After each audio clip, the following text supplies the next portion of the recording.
It has been left to Conservatives time and time again to force this issue. 3 times, Mr. Speaker, 3 times. They can mutter now. They all mutter now.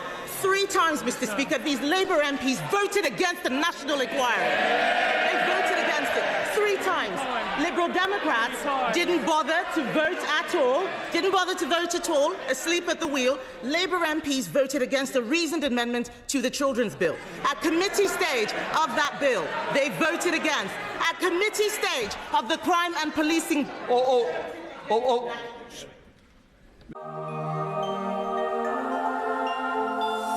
This is your daily dose of all things royal.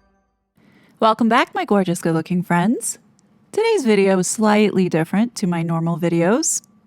Today I want to dive into a critical issue that hits close to home for many of my subscribers in the UK, especially those with children or grandchildren. Baroness Casey, a respected British peer known for her hard-hitting investigations into social issues, and you could see her somewhat like an independent auditor for the government, similar to like what we have here in the United States with the Inspector General, released a bombshell report on the grooming gangs in England and Wales. This audit, commissioned by the government, and I'd like to add was commissioned by Rishi Sunak's government before he left, exposes a decades-long scandal where vulnerable young girls were exploited by organized groups, often while authorities turned a blind eye. This explains why Starmer and the Labour Party have now officially launched a national inquiry, something they were preventing to happen for some time now. This report request to Baroness Casey was not Labour's decision. Despite efforts to control or suppress this information, the truth is out now. For years, elected officials failed to act, leaving Britain's children at risk. This report demands attention. Now, if you want to read the full 197 pages, I'll go ahead and link that below. But in today's Parliament, Home Secretary Yvette Cooper addressed the horrific crimes uncovered in Baroness Casey's report on grooming gangs, cautiously acknowledging the issue while sidestepping the fact that many perpetrators were not native to the UK, but places like Pakistan. Her delicate phrasing seemed to reflect a fear of political backlash from the ethnic minority communities that supported Labour's rise to power, despite evidence that these gangs disproportionately targeted white British children. Instead of owning up to flawed open border and migration policies that contributed to this grooming gang crisis, the Labour Party is now deflecting, blaming onto the previous government, citing failures in internal systems, data communication breakdowns, and everything but the possibility that unchecked diversity, when migrants resist assimilating into British culture, can lead to grave issues like thinking it's okay to do what they've been doing to white children because it's part of their culture and belief system. Leaving it unchecked for so long now becomes a greater problem on their hands. The fear of civil unrest, as well as the threat of the Muslim community unseating the people in power, and or worse, more uprising and attacks in the name of jihad. I think it has a lot more to do than being called racist, in my opinion.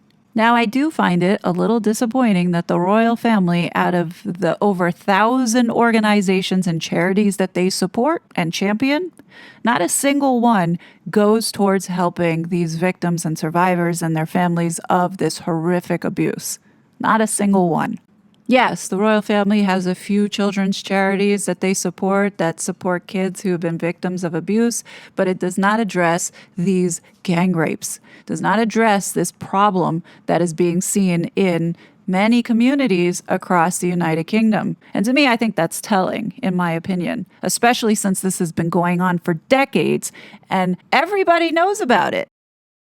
Watch this heated exchange in Parliament today, where outrage is boiling over as Labour tries to spin the grooming gangs crisis as their push for action, feigning concern for victims while seizing the chance to tighten internet regulation. Enforcing existing laws and holding police, judges, and politicians accountable would do more than any online crackdown, but they saw this as an opportunity, once again, to push tighter regulation. Regulating the internet is not going to stop these crimes if authorities keep turning a blind eye. Labour's posturing is nothing short but disgusting. We now come to the statement from the Home Secretary. Home Secretary. Thank you, Mr. Speaker. With permission, I will update the House on the audit the Government commissioned from Baroness Casey on child sexual exploitation and grooming gangs, and on the action we are taking to tackle this vile crime, to put perpetrators behind bars and to provide the innocent victims of those crimes with support and justice. The House will be aware that on Friday, 7 men were found guilty of the most horrendous crimes in Rochdale between 2000 and 2006. They were convicted of treating teenage girls as sex slaves, repeatedly raping them in filthy flats, alleyways and warehouses. The perpetrators included taxi drivers and market traders of Pakistani heritage, and it has taken 20 years to bring them to justice. I want to pay tribute to the incredible bravery of the women who told their stories and have fought for justice through all those years. They should never have been let down for so long. The sexual exploitation of children by grooming gangs is one of the most horrific crimes. Children as young as 10 plied with drugs and alcohol, brutally raped by gangs of men and disgracefully let down again and again by the authorities who were meant to protect them and keep them safe. And these despicable crimes have caused the most unimaginable harm to victims and survivors throughout their lives and are a stain on our society. 5 months ago, I told the House our most important task was to stop perpetrators and put them behind bars. I can report that work is accelerating. Arrests and investigations are increasing. After I asked police forces in January to identify cases involving grooming and child sexual exploitation allegations that had been closed with no further action, more than 800 cases have now been identified for formal review, and I expect that figure to rise above 1,000 in the coming weeks. Let me be clear. Perpetrators of these vile crimes should be off our streets, behind bars, and paying the price for what they have done.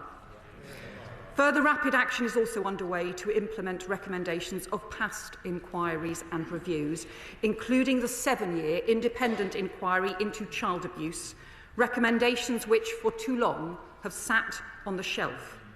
So in the Crime and Policing Bill, we are introducing the long overdue mandatory reporting duty, which I called for more than 10 years ago, as well as aggravated offences for grooming offenders so their sentences match the severity of their crimes. And earlier this year, I also commissioned Baroness Louise Casey to undertake a rapid national audit of the nature, scale and characteristics of gang-based exploitation. I specifically asked her to look at the issue of ethnicity and the cultural and social drivers for this type of offending, analysis that had never previously been done, despite years of concerns being raised. And I asked her to advise us on what further reviews, investigations and actions would be needed to address the current and historical failures that she found. I told Parliament in January I expected Baroness Casey to deliver the same kind of impactful and no-holds-barred report that she produced on Rotherham in 2015, so we never shy away from the reality of these terrible crimes. And I am very grateful to Louise and her team that they have done exactly that, with a hugely wide-ranging assessment conducted in just 4 months. The findings of her audit are damning. At its heart, she identifies a deep-rooted failure to treat children as children, a continued failure to protect children and teenage girls from rape, from exploitation and serious violence, and from the scars that last a lifetime. She finds too much fragmentation in the authorities' response, too little sharing of information, too much reliance on flawed data, too much denial, too little justice, too many criminals getting off, too many victims being let down. The audit describes victims as young as 10, often those in care, or children with learning or physical disabilities, being singled out for grooming precisely because of their vulnerability. Perpetrators still walking free because no one joined the dots, or because the law ended up protecting them instead of the victims that they had exploited. Deep-rooted institutional failures, stretching back decades where organisations who should have protected children and punished offenders looked the other way. And Baroness Casey found blindness, ignorance, prejudice, defensiveness, and even good but misdirected intentions all played a part in this collective failure. And on the key issues of ethnicity that I'd asked her to examine, she has found continued failure to gather proper, robust national data, despite concerns being raised going back very many years.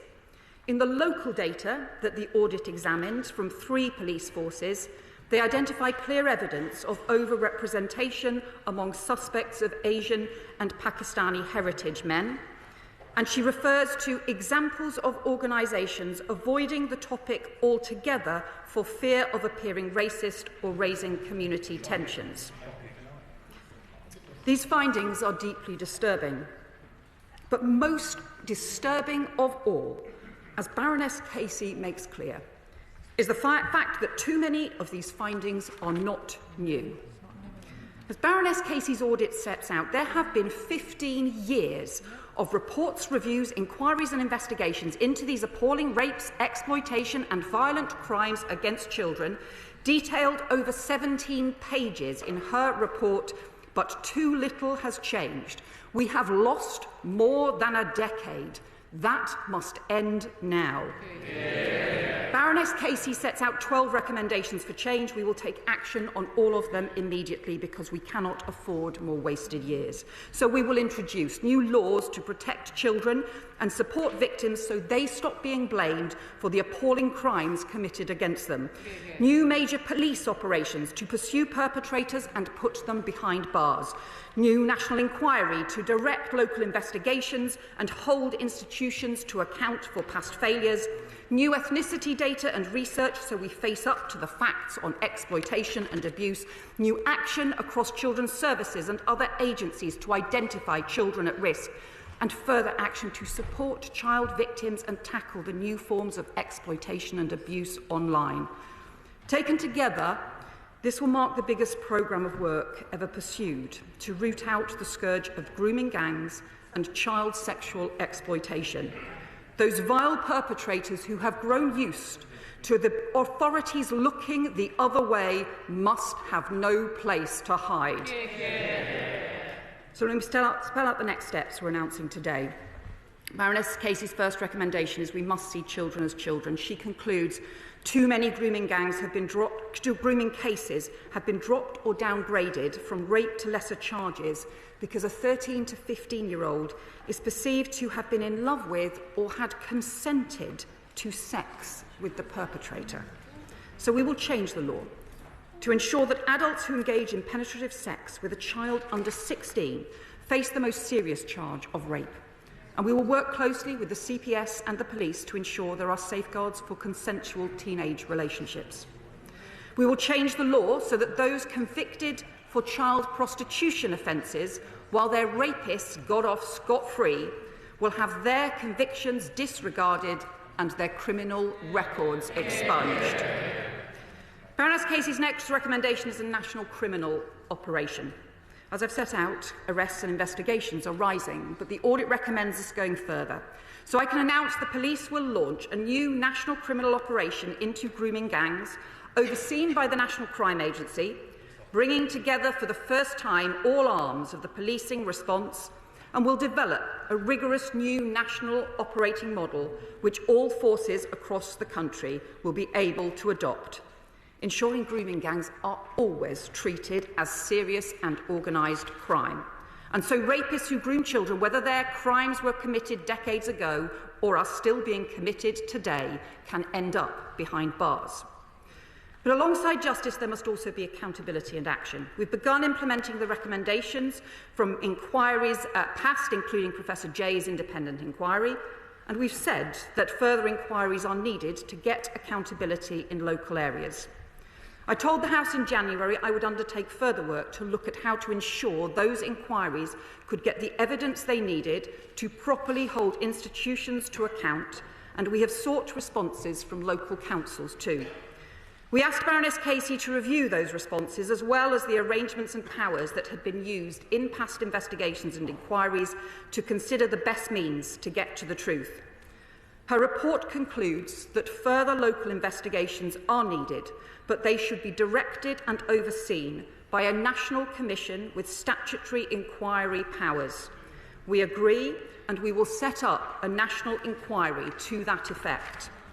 Baroness Casey is not recommending another overarching inquiry of the kind conducted by Professor Alexis Jay, and she recommends that the inquiry should be time-limited. But its purpose must be to challenge what the audit describes as continued denial, resistance and legal wrangling among local agencies, and we will set out the further details on the national inquiry in due course. Mr. Speaker, I warned in January that the data collection we had inherited from the previous government on ethnicity was completely inadequate. It was only collected on 37% of suspects. Baroness Casey's audit confirms that ethnicity data is not recorded for 2/3 of grooming gang perpetrators, and she says it is not good enough to support any statements about the ethnicity of group-based child sexual exploitation offenders at the national level. I agree with that conclusion, and frankly, it is ridiculous and helps no one that this basic information is not collected, especially when there have been warnings and recommendations stretching back 13 years about the woefully inadequate data on perpetrators, which prevents patterns of crime being understood and tackled. The immediate changes I announced in January to police recording practices are starting to improve the data, but we will need to go much further. Baroness Casey's audit examined local-level data in 3 police force areas, Greater Manchester, West Yorkshire and South Yorkshire, where high-profile cases involving Pakistani heritage men have long been investigated and reported, and there they found the suspects of group-based child sexual offences were disproportionately likely to be Asian men. She also found indications of disproportionality in serious case reviews. And while much more robust national data is needed, we cannot and must not shy away from these findings because, as Baroness Casey says, ignoring the issues, not examining and exposing them to the light, allows the criminality and depravity of a minority of men to be used to marginalise whole communities. The vast majority of people in our British, Asian and Pakistani heritage communities continue to be appalled by these terrible crimes and agree that the criminal minority of sick predators and perpetrators in every community must be dealt with robustly by the criminal law. Baroness Casey's review also identifies prosecutions and investigations into perpetrators who are white, British, European, African or Middle Eastern, just as Alexis Jay's inquiry concluded that all ethnicities and communities were involved in appalling child abuse crimes. So, to provide accurate information to help tackle serious crimes, we will make it a formal requirement for the first time to collect both ethnicity and nationality data for all cases of child sexual abuse and exploitation, and we will commission new research into the cultural and social drivers of child sexual exploitation, misogyny and violence against women and girls, as Baroness Casey has recommended. The final group of recommendations from the audit is about the continued failure of agencies who should be keeping children safe to share vital information or act on clear signs of risk. And worryingly, the audit finds that whilst reports of child sexual abuse and exploitation to the police have gone up, so we will act at pace to deliver on Baroness Casey's recommendations on mandatory sharing of information between agencies and on unique reference numbers for children, the work already being taken forward by my right honourable friend, the Education Secretary. And my right honourable friend, the Transport Secretary, will also work at pace to close loopholes in the law on taxi licensing. Finally, I want to respond to 3 other important issues identified by Baroness Casey in her report, but where she has not made specific recommendations.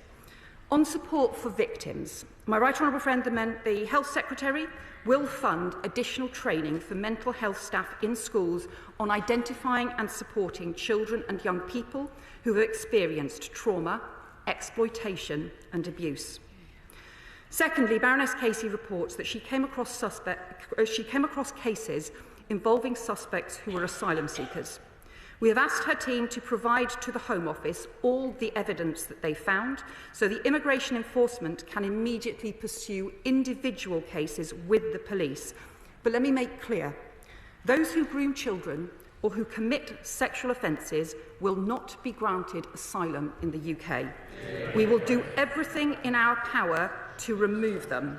I do not believe the law is strong enough that we have inherited, so we are bringing forward a change to the law so that anyone convicted of sexual offences is excluded from the asylum system and denied refugee status.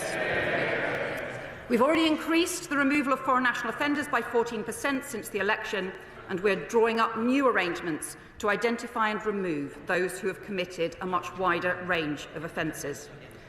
Finally, Baroness Casey describes ways in which patterns of grooming gang child sexual exploitation are changing, including evidence of rape and sexual exploitation taking place in street gangs and drug gangs that combine criminal and sexual exploitation.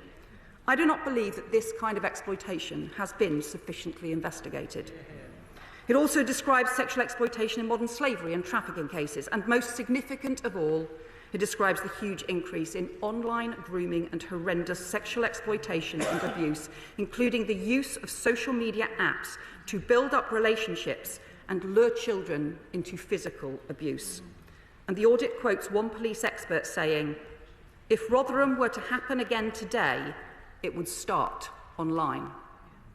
So, Mr. Speaker, we are also passing world-leading new laws to target those who groom and exploit children online, investing in cutting-edge technology to target the highest harm offenders, but we will need to do much more, or the new scandals and shameful crimes of the future will be missed.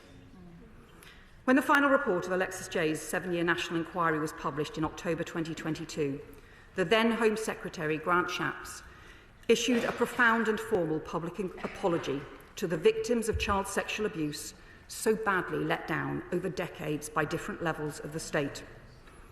As Shadow Home Secretary at that time, I joined him in that apology on behalf of the opposition and extended it to victims of child sexual exploitation too. To the victims and survivors of sexual exploitation and grooming gangs, on behalf of this and past governments and the many public authorities who let you down, I want to reiterate an unequivocal apology for the unimaginable pain and suffering that you have suffered and the failure of our country's institutions through decades to prevent that harm and keep you safe. But words are not enough. Victims and survivors need action. The reforms I've set out today will mean the strongest action any government has taken to tackle child sexual exploitation, more police investigations, more arrests, a new inquiry, changes to the law to protect children, and a fundamental overhaul of the way organisations work to support victims and put perpetrators behind bars. But none of this will work unless everyone is part of it, unless everyone works together to keep our children safe. I commend this statement to the House. Right. Hopefully it's now available in the table office for those members who wish to see the report. The other thing is, the Home Secretary quite rightly took longer than expected, and I have no problem with that. Just to say to the Leader of the Opposition, Kemi, the same is available as well, and to the Lib Dems. Kemi Bedrock. Mr. Speaker, I'd like to thank the Right Honourable Lady for advance sight of this statement. Although I must say, I couldn't believe my ears, listening to the Home Secretary's statement as if this was their plan all along, when we all know it is another U-turn. After months of pressure, the Prime Minister has finally accepted our calls for a full statutory national inquiry into the grooming gangs. And I welcome that we have finally reached this point. And we must remember that this is not a victory for politicians, especially the ones like the Home Secretary who had to be dragged to this position, or the Prime Minister. This is a victory for the survivors who have been calling for this for years. I have been speaking to many who do not have confidence that a government that ignored their concerns will deliver. But before I turn to the detail of the Home Secretary's statement, I want to recognise the tireless work of those who refuse to let this issue be buried. Survivors like Fiona Goddard, who bravely waived her anonymity, and the parents of survivors like Marlon West, who I spoke to this morning, Maggie Oliver, whose courage in speaking truth to power has been instrumental in bringing us to this point. The late Andrew Norfolk, whose fearless journalism brought these crimes to light, Baroness Casey for her review, and Charlie Peters, who has consistently been a voice for the voiceless. Mr. Speaker, the Prime Minister's handling of this scandal is an extraordinary failure of leadership. His judgement has once again been found wanting. Since he became Prime Minister, he and the Home Secretary dismissed calls for an inquiry because they did not want to cause a stir. They accused those of us demanding justice for the victims of this scandal as, and I quote, jumping on a far-right bandwagon. Yes. A claim the Prime Minister's official spokesman restated this weekend. Shameful. It has been left to Conservatives time and time again to force this issue. 3 times, Mr. Speaker. 3 times. They can mutter now. They all mutter now. 3 times, Mr. Speaker, these Labour MPs voted against the national inquiry. They voted against it 3 times. Liberal Democrats didn't bother to vote at all, asleep at the wheel. Labour MPs voted against a reasoned amendment to the Children's Bill. At committee stage of that bill, they voted against. At committee stage of the crime and policing...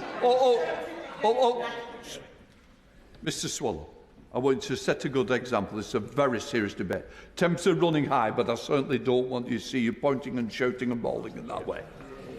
Okay, Ben. Mr. Speaker, they can point and shout as much as they like. They know the truth as we on the side of the House do. Yes. 3 times, I will repeat myself, Mr. Speaker, 3 times. Labour MPs voted against a reason amendment to the Children's Bill. At committee stage of that bill, they voted against. At committee stage of the Crime and Policing Bill, they voted against a national inquiry. And at Prime Minister's questions, the Prime Minister repeatedly ruled out a national inquiry to the chairs of all of these Labour MPs who are now pretending this is what they believed all along. And no doubt, the Home Secretary, in her response to me, will try and claim that the previous government did nothing. Yes. A wholly false assertion that she should not repeat today. The Conservative government took extensive action, starting with the original Jay report commissioned in 2014 by the then Home Secretary Theresa May. A year later, she commissioned the independent investigation into child sexual abuse, and Sajid Javid commissioned ethnicity data collection in 2018. So it is wrong, as the Home Secretary said, to claim that ethnicity data collection had not been done, and I will remind her that the Foreign Secretary criticised Sajid Javid at the time, said he was bringing the Office of Home Secretary into disrepute and said he was pandering to the far right for doing exactly what she says she's doing now. They should be ashamed of themselves. We accepted all the recommendations of that previous child sexual inquiry of 2022, except the one to have a new cabinet minister, which would not have made any difference at all to the victims of this scandal. The Home Secretary claimed that the recommendations sat on the shelf. Let me be clear, Mr. Speaker. We went further than those recommendations. It was the Conservatives who established the Grooming Gangs Task Force, which supported police forces to make 807 arrests for group-based child sexual exploitation last year. So don't tell me we did nothing. It is vital, Mr. Speaker, that this inquiry is robust, swift, and above all, independent. There are legitimate concerns about institutions investigating themselves, especially as some of the most egregious cases of institutional failure occurred in Labour-controlled authorities. They can moan as much as they like, Mr. Speaker, but the people out there believe that is why nothing has happened yet. In Greater Manchester, Operation Augusta was prematurely shut down.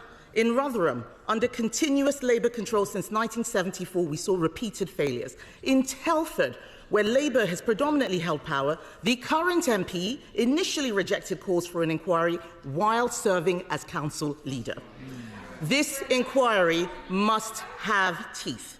It must start with known hotspots like Bradford and Rochdale, and I commend my honourable friend, the member for Keighley, for his persistent advocacy of this issue.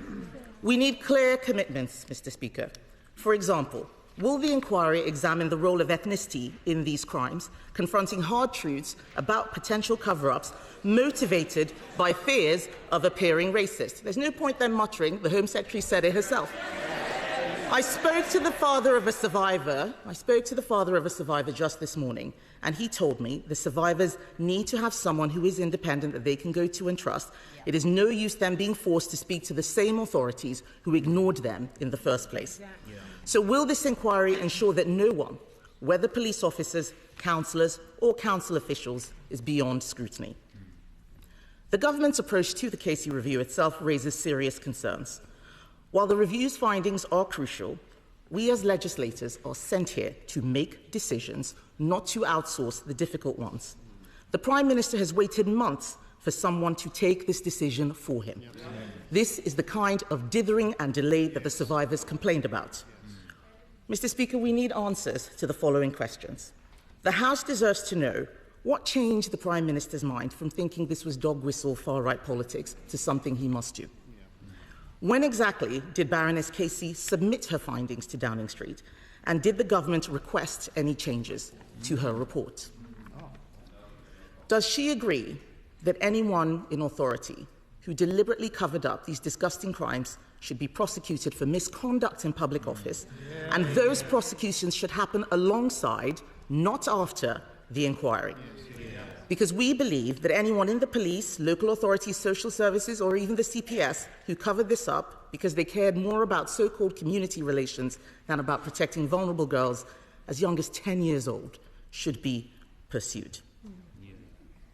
And we welcome her comments about perpetrators not being able to make asylum claims. I will remind the Home Secretary that we put forward an amendment in the Borders Bill, and she and all her colleagues voted against that very measure. So does she now agree that perpetrators should also not be able to make human rights claims to avoid deportation, and will she legislate to do that? Will the inquiry be concluded within 2 years, and will every one of the 50 towns affected be covered, including Bradford, which is still refusing to conduct an inquiry into this? And will those local inquiries have the power to summon witnesses, or is that power only for the national inquiry? And most critically, we need a clear timeline for conclusions and actions. The victims cannot wait another decade for justice. We should be able to do this in 2 years. And finally, Mr. Speaker, we didn't need to commission a report to tell us what we already knew. So will she apologise on behalf of herself, the Labour Party and the Prime Minister for wasting so much time and voting against this, dismissing the concerns of the survivors?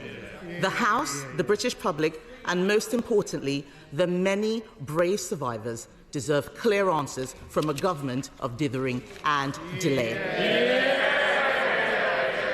What was the answer you gave the survivors? I have to say to the Leader of the Opposition, I don't think she can have read this report and the seriousness of its conclusions, because it sets out a timeline of failure from 2009 to 2025.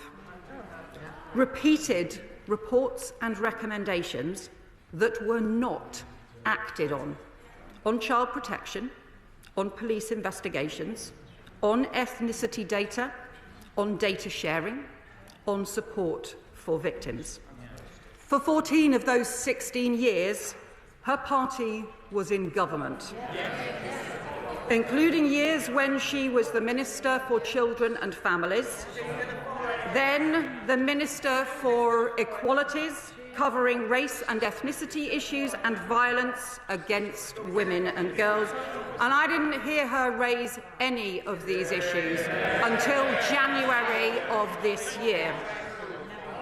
She will know the Prime Minister didn't just raise them, he acted on them, bringing the first prosecutions against grooming gangs, calling for action to address ethnicity issues in 2012. And she will know that the Safeguarding Minister and I have raised these issues repeatedly. She referred to the Professor Alexis J. independent inquiry into child sexual abuse. I called for and strongly supported that inquiry, and also on a cross-party basis. We wanted that inquiry to work and supported its conclusions.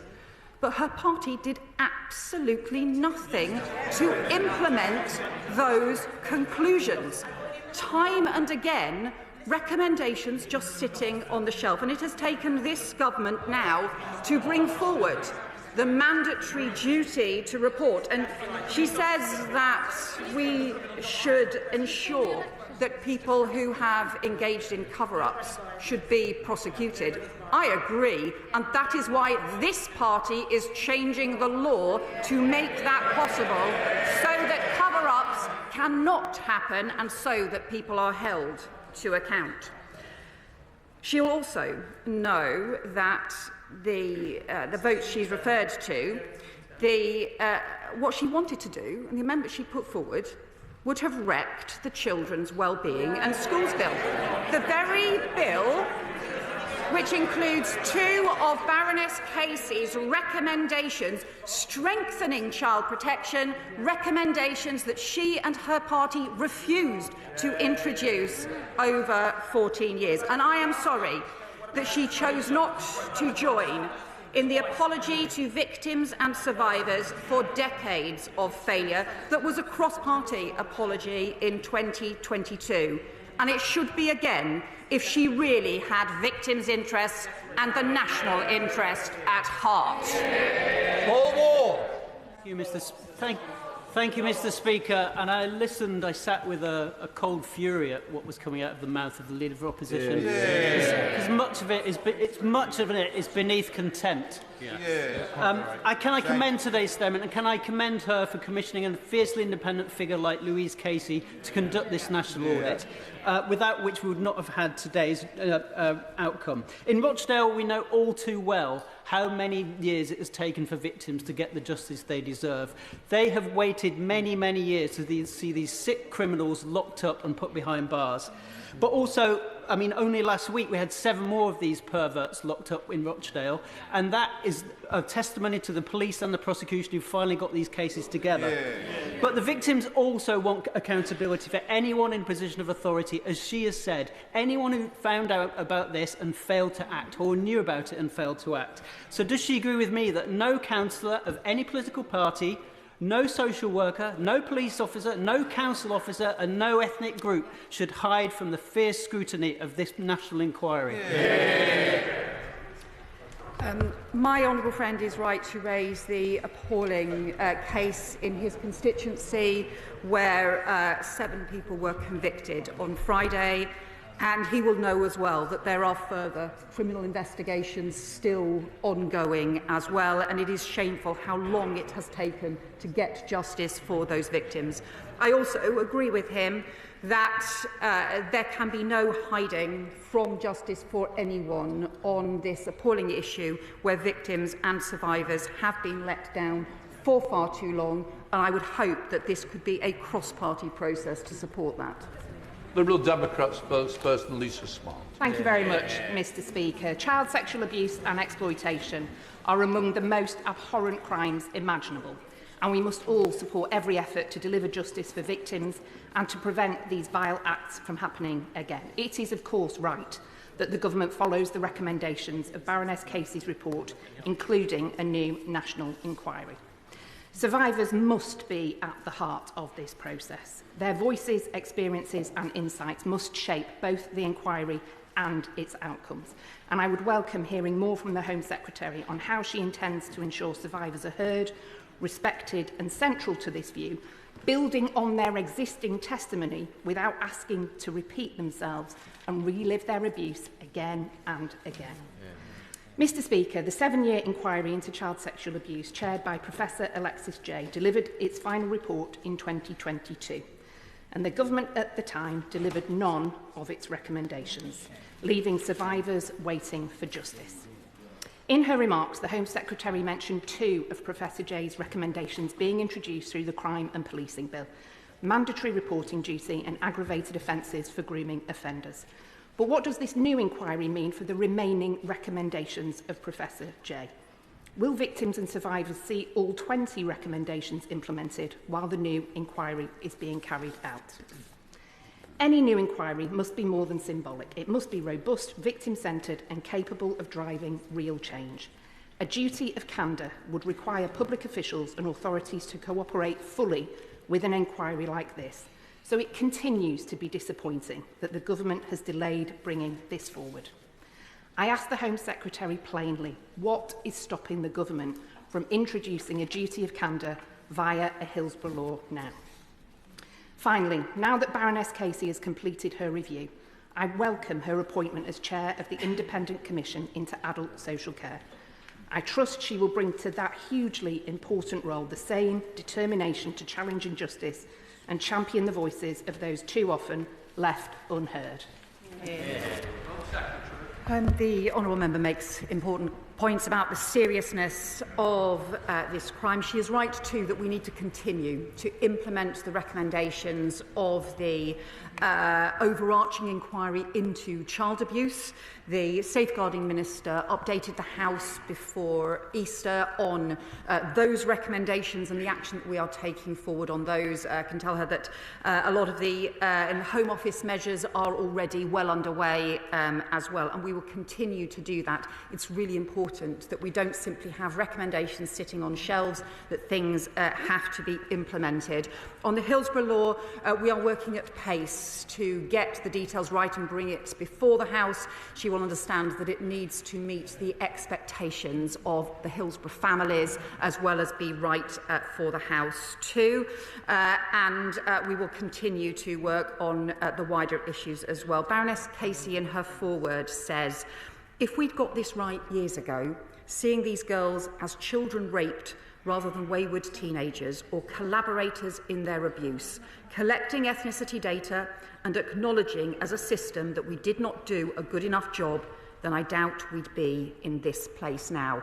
We lost a decade. We can't lose another one. Naz Shah. Thank you, Mr. Speaker. Can I first thank the Home Secretary for her statement and for her leadership and commitment to get a grip on this issue. As a Member of Parliament for one of the largest constituencies, Muslim and Pakistani heritage people, Muslims, I know the sheer anger and condemnation that the vast majority of them share, like all Britons, against those that commit these vile actions and vile sexual abuse. This is not only backed by recent polling by opinion that shows Muslims are deeply concerned, majority of them, about grooming gangs, but by sermons in mosques, letters from leading figures, demonstrations on the streets and so much more, often not given the media coverage that they deserve. I am pleased to see the National Crime Agency will be involved in the future inquiries, and let me reiterate in this House that British Muslims stand on the side of victims and support the full force of the law against all perpetrators of abuse. But would the Home Secretary agree with me that those that display selective outrage or fan the flames to blame entire communities do nothing to protect innocent victims or further the cause of victims? Can I welcome my honourable friend's points that she makes about the anger in her community, the anger across British Muslim communities towards the grooming gangs, towards the rape of children, towards these appalling crimes, and the work that she has long called for, including stronger action from the police to be able to go after perpetrators and bring them to justice. She is right that this is shared right across communities, is the horror at crimes committed against children and particularly against young girls. It is in the interests of those children and of those victim survivors that we have reforms now. Chair of the Home Affairs Select Committee, Karen Bradley. Thank you very much, Mr. Speaker. Can I thank the Home Secretary for her statement and for early sight of it. I'm pleased also that Baroness Casey has agreed to come before the committee tomorrow to set out her report more clearly to us. I am concerned about the potential for inquiries trying to get to the truth, potentially prejudicing criminal trials. So could she set out how she envisages the two things running alongside each other, an inquiry and criminal prosecutions? Can I welcome that question from the Select Committee Chair, and I am glad that Baroness Casey will have the opportunity to set out more details of her findings. As the Chair will know, the Baroness Casey has huge expertise and determination and will be forthright in giving the evidence that she has drawn together. She makes a very important point, and it will be important for the Independent Commission, for the Independent Inquiry, to have arrangements with police forces to ensure that where there are current criminal investigations underway, they are not cut across, but so that we also ensure that we can uncover where there have been institutional failings, because it's those institutional failings to pursue action or to turn a blind eye towards action that need to be pursued in particular areas as part of those local investigations and as part of the national inquiry. She'll know that these kind of arrangements have been done in inquiries in the past, so they can be done and will need to be so again now. Sean Davis. Now, that was just a little snippet of what went on in Parliament today. This debate went on for another hour with Parliament going back and forth, putting the blame here and there. Hopefully, this now will wake up everybody to go ahead and do the right thing. But somehow I feel that there's still going to be areas of corruption within this investigation where accurate data is not going to be presented, nor will these victims get the justice that they deserve. And the reason why I feel this way is because I see this similar to like Jeffrey Epstein, where there's too many powerful people who are involved with this that are complicit. So when you look at the politicians and the authorities, as well as child welfare, all of those entities have failed these kids. And it's not just these kids that will get exposed. You know, this could open the doors to other things like the drugs and the arms that also is a part of this. So will we see justice for these? Hopefully. But will this end it? I don't know. I think it'll still continue. And I think that the government is doing this all because they have to now. The hand is forced, but there still will be a level of cover-up. Just because you've got these shady politicians in power that have been a part of it and allowing it. And they don't want to give up their power. They don't want the truth to come out, being connected to it. Of course not.